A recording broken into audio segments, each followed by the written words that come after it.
What up there, game boys and game girls? Welcome to the Good, Bad, and Ugly. If you're new to the channel, hit the like button and subscribe, and hit the bell icon to see personalized videos, or if you just want to hit the bell icon, or to see all videos. I don't just do NBA sports commentating, I also do movie reviews, which is the main take up of the channel. But I'm right now sticking with sports reviews since, quote unquote, there's not many movies out right now, and I don't really know what to review yet. So, many people might want me to talk about not many people, will want me to say the Washington Wizards for this video. But I'm not here to talk about them if you looked at the intro. I'm here to talk about the Charlotte Hornets. And my opinion on them has changed over years. See, when I was watching the NBA, I'm around the Charlotte Hornets area. I can go watch any game I want to go see. But the main thing is, when they had Kemba Walker, I'm glad they got rid of him. I'm sorry. I know you all may look at me like I'm crazy, but let's be honest. Kemba wasn't the best player for Charlotte. And now you could say, well, Kemba didn't have any help to win. You are correct. But still, Kemba was the point guard, the monetary point guard of that team. When it came to crunch time, he was the worst. And literally, and don't act like Charlotte wasn't trying to get Kemba some supporting cast. Right now with Gordon Hayward signing. Literally, when Gordon Hayward was a free agent, Charlotte tried to get Gordon Hayward, but Utah matched that offer. So I cannot say that Charlotte wasn't trying to build around Kemba. They was trying to. They're a small market, number one, and they just got on the short end of the stick. So I have to say this, though. How my opinion has changed on Charlotte since them getting LaMelo Ball. Yes. Has my opinion changed on Charlotte since them getting Gordon Hayward? Yes. So, I'm going to talk about what I feel the Charlotte Hornets will be in the power rankings. A 10th or 9th seeded or 11th seeded team at best. Now, you all may be mad at me for saying this, but I am being honest. What I'm saying is that the Charlotte Hornets will at least luckily be a 10th, 9th, or 11th seeded team. They won't make the playoffs right away. And this is to be honest truth, and I'll tell you right now in the video. I'm going to give a round of applause to Michael Jordan and the Charlotte Hornets organization. From 2 years after losing Kemba Walker and getting the 3rd pick, they drafted LaMelo Ball. With the 12th pick, they got PJ Washington. And now they got free agency Gordon Hayward. I mean, nobody really talked about Charlotte, so this is why I made this video in general. I mean, nobody really thinks it's a special team.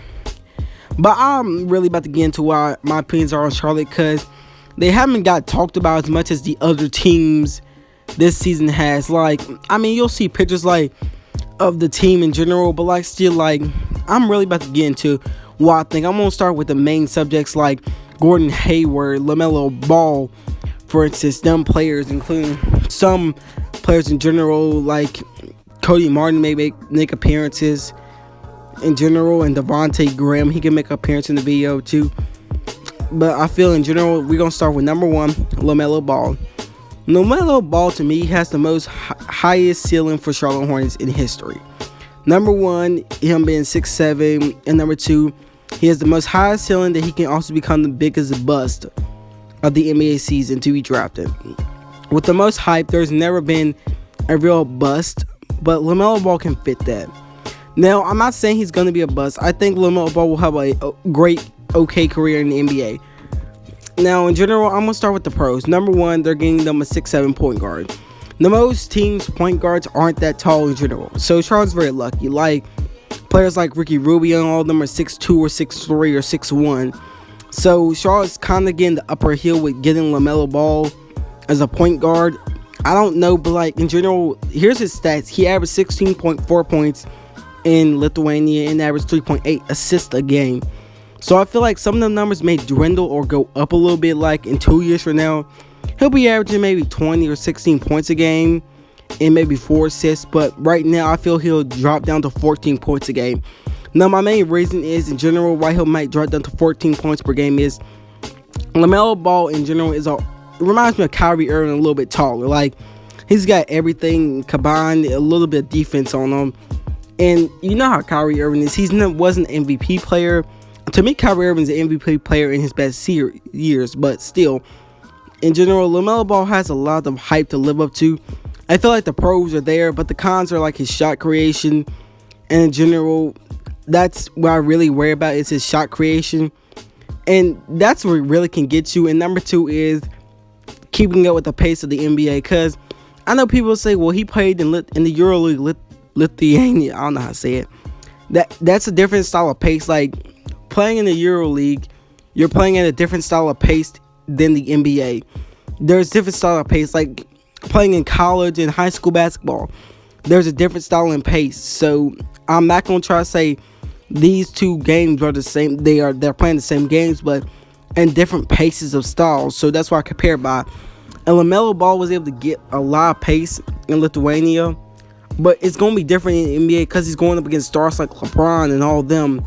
And I feel that won't be. It will be a little bit of a problem, but the point guards he'll be matching up with, he'll cause trouble on them, like, say, Stephen Curry, Trae Young, Damian Lillard, all of them, including Kyrie Irving.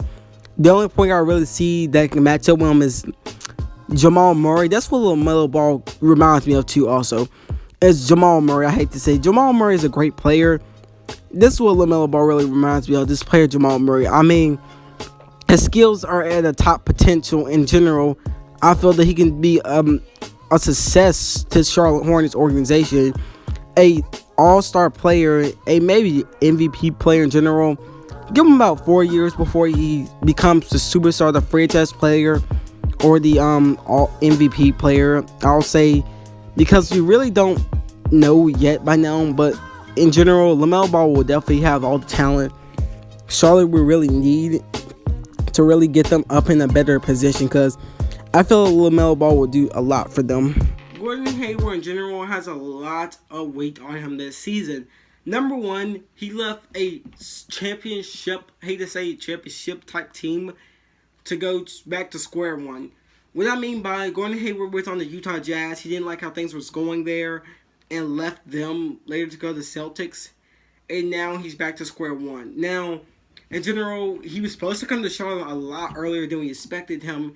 He was going to join Kemba Walker, but the Utah Jazz matched the Charlotte Hornets offer, which allowed them to get Gordon Hayward back.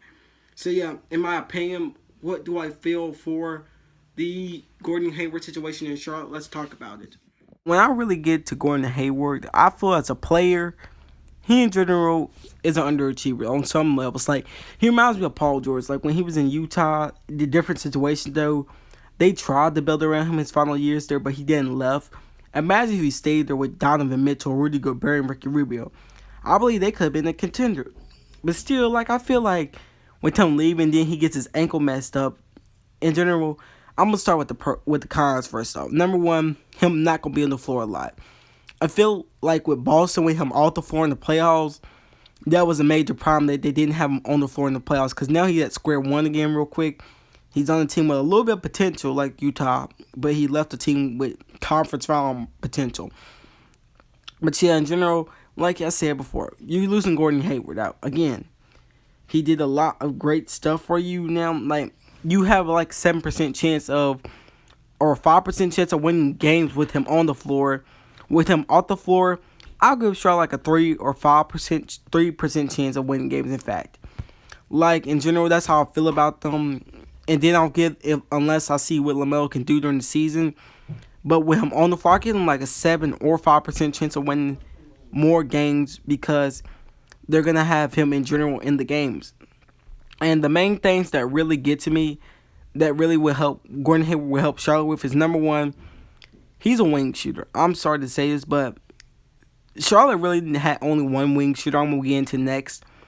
But in general, when Charlotte having with just one wing shooter, Gordon Hayward will be the perfect first wing shooter. Because, like, Charlotte, like I said before, Devontae Graham and Terry Rozier and Malik Monk weren't wing shooters in general. They were top of the key shooters, and Charlotte really didn't have any defense. Like, Cody Zeller and them don't really do anything that's well on defense. Like, that's the honest truth. But, like, with Gordon Hayward, you're getting you a little bit of defense and a lot of offense to help you. Like, he's slippery off the ball too. Like, he doesn't have to have the ball in his hands, which I feel like a lot of the Charlotte Hornets players had to do was have the ball in their hands to be really good, like Terry Rozier. All of them had to have the ball in their hands. And I'm saying this to be honest with you, Gordon Hayward is a first wing shooter. That'll give Charlotte a lot of room to do a lot of creativity, like pick and roll plays. And like I said before, first wing shooting, because Gordon Hayward is a first wing shooting player. I keep bringing this up because Charlotte really had nothing but one first wing shooting player, and adding them another player will definitely help them out. They're getting a lot of defense because, like I said, Charlotte didn't have a lot of defense with them. They're getting them an all-star in general when not injured, by the way. So Charlotte is getting a lot from Gordon Hayward in general, unless he deteriorates quickly than I've ever seen. I feel that's the only problem in general. Like, Charlotte's gonna be able to run a lot of pick and roll plays and all of them in while having Gordon Hayward on the floor, because like they'll definitely work to help Gordon Hayward's stats. It'll help him out a lot. He'll be able to rebound, and like I said before, he's slippery off the ball. But the next player, to me, in general, is the most underrated player on the Charlotte that no one talks about. PJ Washington. Like, this dude averaged 12.2 points. Not impressive as a rookie, but he was their wing shooter. Like, and he's 6'7", playing the power forward, which I feel was so messed up. Like, I get that you had Miles Bridges at small forward, who's going to probably have to take bench minutes. Now, I don't see PJ Washington as a small forward or a shooting guard.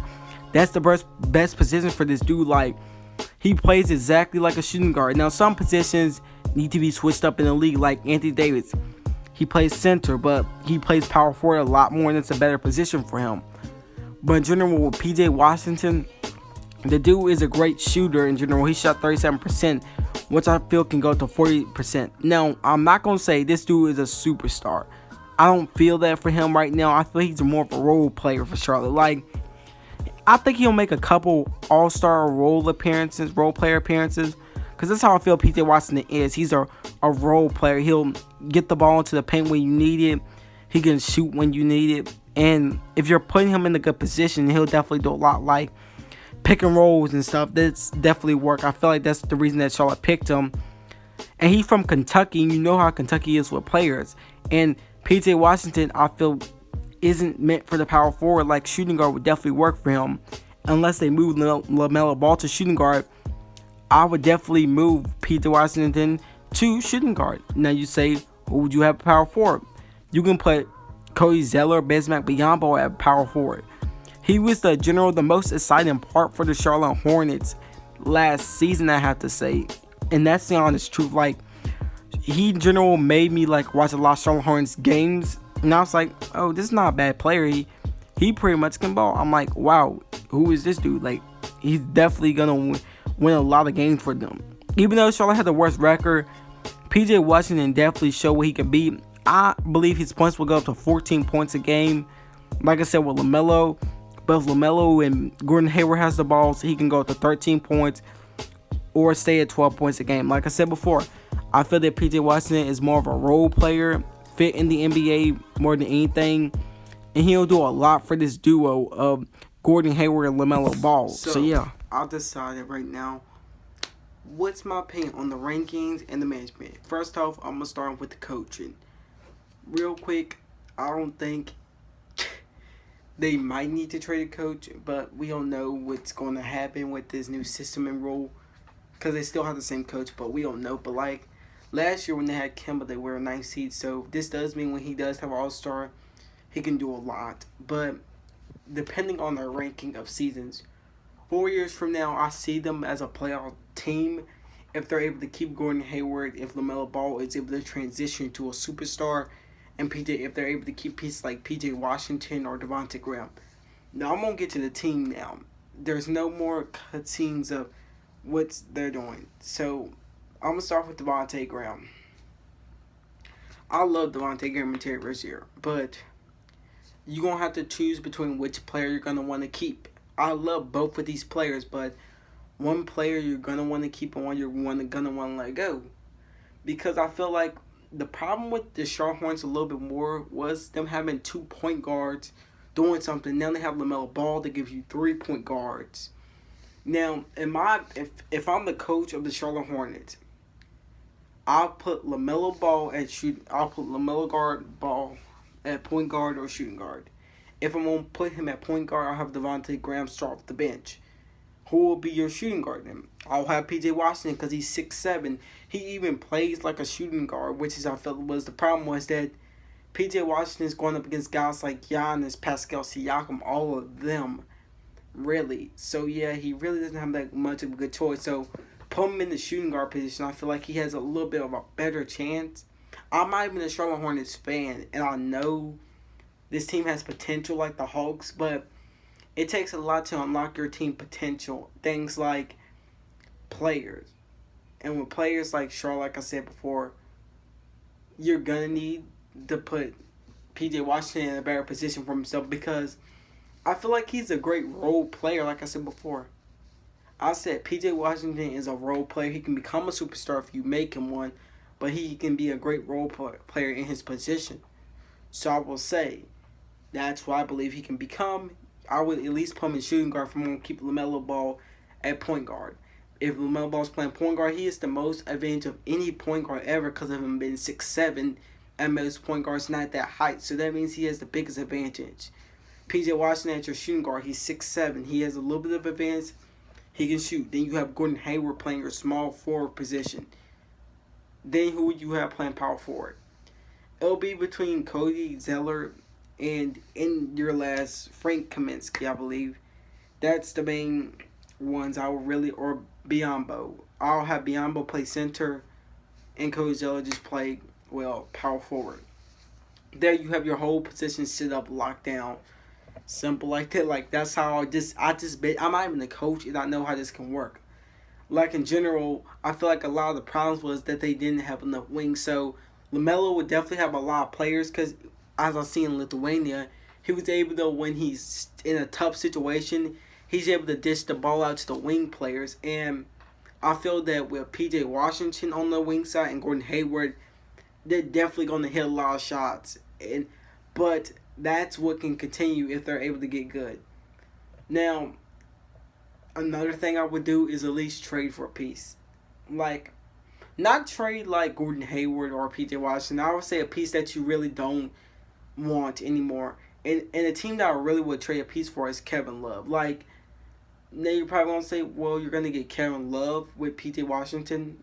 No, I'll put, like I said before, this gives you a lot of room and space. Now, you have P.J. Washington possibly playing shooting guard with Kevin Love as your power forward. If you're really willing to trade a Cody Zeller or a Bismack Biyombo, I'm willing to trade one of them players to really get what's better for my team. And in the end, I will get me a champion. Number one, I'll have me a champion, a all-star, two bright young stars in my hand right now, which the team has. That's good right there. But if they're not going to trade for Kevin Love, it's cool if they're not going to trade for Kevin Love. I get it why people wouldn't trade for him. I feel like he's much of an undervalued player now. Like, a lot of people forget he's even in the NBA. So, I said, like, Houston could be a good situation. Even better situation that can really help in general, because the Clippers just got Lance Stevenson. I know that I feel that the Clippers should go after, I'm sorry to say it, but Kevin Love. Like, really, like, teams undervalue this dude. Like, imagine if the Clippers got Kevin Love. Like, that will put them at a position, or Brooklyn Nets. Like I said before, main teams I'll be scared of is Brooklyn Nets getting Kevin Love. Like, you want a third player, go after Kevin Love. I mean, or if Clippers want one, go after Kevin Love. Like, in general, you can have you a third player in the form of Kevin Love. He's a champion. Especially on the Brooklyn Nets, though. Like, think about it this way. You'll have three champions, like, in general. You have Kyrie Irving, a champion, one-time champion, Kevin Durant, a two-time champion, and then you have Kevin Love, a one-time champion. But this video is not on that. But with the Charlotte Hornets, Buzz City in general, I feel that their talent is at a high ceiling if they really know what they're going to do. Like I said before, LaMelo Ball has a high ceiling, and he also has a bust potential ceiling too. I'd said before, P.J. Washington, I feel like he's a great role player. Devontae Graham, I feel like, is a sleeper, but he'll definitely be a good player. Like, I'm going to say a role player. He reminds me of Isaiah Thomas, I hate to say. Like, remember how Isaiah Thomas had that great season? Then he got moved to a winning team, and he wasn't that player he used to be. That's what literally Devontae Graham reminds me of. Like, there's some players that like I want to make NBA comparisons to. Like I said before, Gordon Hayward. He reminds me so much of a young Paul George. Like when he was in Utah, people forget how good he was in Utah. Like, and that reminds me of the Paul George era in Indiana. It said that he then went to Boston, and that was his worst decision yet, and a good one at the same time. With the Boston, now he's at square one again. Like that's how dangerous your career could get in 5 seconds. But like I said, I feel like in general with Charlotte Hornets, they're gonna have to wait a lot of things out. Like I think they're not gonna have to wait on the draft. They're still gonna have to wait on the draft more than other teams. Unlike the Memphis Grizzlies or New Orleans Pelicans, who have a lot of potential now, the Charlotte Hornets have botched up their roster by having like so many point guards in the position. Like you have 3 point guards, then you have like 3 centers. Like PJ Washington is an underrated player, like I said before, and I feel he can play the shooting guard position more than the power forward. If you're willing to say, hey, let's switch him. I think that's what the coach should try to do. Like they were talking about, they were switching things up in practice.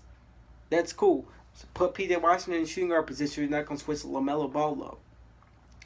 Cause that's how I really feel with these teams on whether you're gonna put LaMelo Ball, who you're gonna put in which position.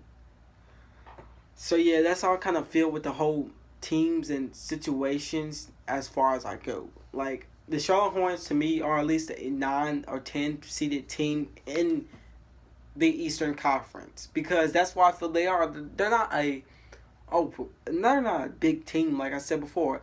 They are a small market team, and it's great to get players like Gordon Hayward. So I see them as a team, as at least a 6 or 7 seeded team, or even a 5th seeded team. Because the East, like I said before, has gotten better by the second. I don't think they're going to make the playoffs this season.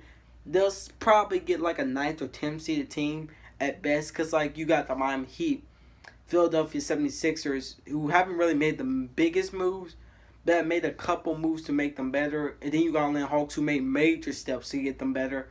Miami Heat haven't made any steps because they ain't trying to fix what's already good. Milwaukee Bucks made a lot of steps to get better. Toronto Raptors haven't made any steps in general. They're like kind of like Miami Heat, aren't trying to fix what they last had because they know that last time it brought them to a championship. But yeah, I feel in general, the Charlotte Hornets are up and coming team, but it's gonna take at least 2 or 3 years. It might not even take that long for them to really get into a zone for them to make the playoffs. So let me know, guys, what you think in the comments down below of the Charlotte Hornets and the future of this team with LaMelo Ball. Like I said before, I feel like with LaMelo Ball, he has the highest ceiling coming into the draft. More than Anthony Edwards, because Anthony Edwards popped onto the scene later. Like, when LaMelo Ball was, when people were saying LaMelo Ball should go number 1, Anthony Edwards kind of popped up on the scene later, right after that. Like, when Anthony Edwards went to college, that's when he popped up on the scene as maybe the number 1 pick and popped up on people's radars. Unlike LaMelo, who had been talked about being number 1 pick since high school and stuff. So yeah, like, it really takes a lot to say because he has the most high ceiling, but also has the most bust potential yet, alongside Anthony Edwards. So yeah, I feel that's my opinion on them. Let me know what you think in the comments down below. And what video do y'all want me next to do on the good, bad, the ugly? I was going to do a Washington Wizards video, but I don't know if I'm going to really do that. But the Combo 6 videos are coming out sooner or later. Just getting done editing a couple videos. Yeah, if you're new to the channel, hit the like button and subscribe. Be sure to go to my Instagram at ComicMan06 to get early post notification. Hit the bell icon to see more videos and to get notifications for all my videos. So I'll see you guys next time on ComicMan06.